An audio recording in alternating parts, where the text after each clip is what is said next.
Hi folks, today I'm going to talk about investing for self-employed people, typically self-employed professionals or small business owners.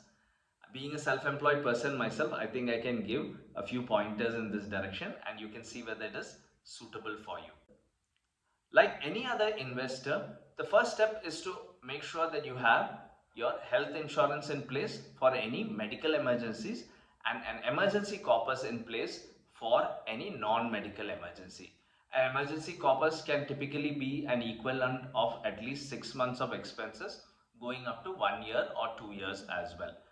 This fund will ensure that if you have any requirements, you don't withdraw from your long-term investment, but rather you pull out of this corpus and then replenish it when possible, leaving your long-term investments untouched.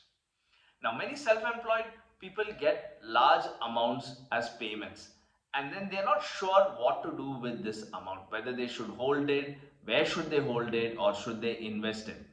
In case you have a doubt like this, then you can put it either into a fixed deposit or into liquid funds, which are debt mutual funds, which are quite stable. Once you hold it in either the fixed deposit or the liquid fund, then wait for clarity to come. When you're reasonably clear on what you want to do with this money, whether it would be required back into the business, whether you can put it away for the short term or whether you can put it away for the long term, then go ahead and deploy it. Now, even if you're clear that the amount which has come to you need not be held in liquid funds, you are ready to invest it, but you must decide on the tenure that it needs to be invested for. If it is short term, and by that I mean 1 month or 1 year or even 2 years, then do not take a chance, invest it in something stable like a fixed deposit or a short term debt mutual fund. This is because at the end of 2 years, you want your principal to have gained something for you, even if it is 7% or so, which FDs are currently offering on an annualized basis. But you don't want your principal to be eroded in the short term. So that is why I would suggest fixed deposits or short-term debt mutual funds. But if you're clear that the lump sum can be invested for a longer tenure, like 5 years, 7 years, 10 years, then go ahead and put it into equity mutual funds which are suitable for your purpose and for your risk appetite.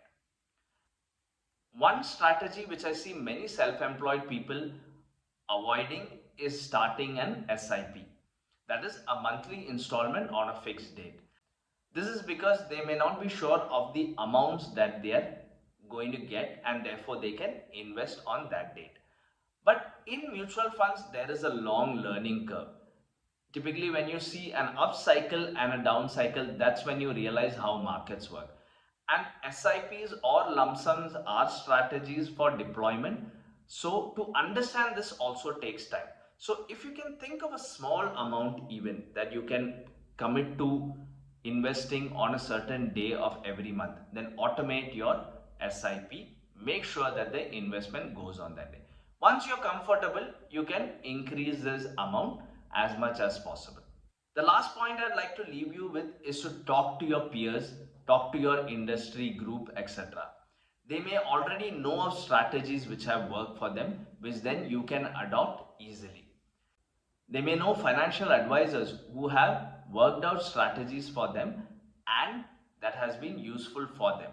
With these tried and tested methods, this might help you to get an edge and start in a more safe as well as a targeted manner. So I hope this video helps you in your investing journey. If you have any queries, do drop a comment or write into us at our contact points and we'll be happy to get back to you. Thanks for watching.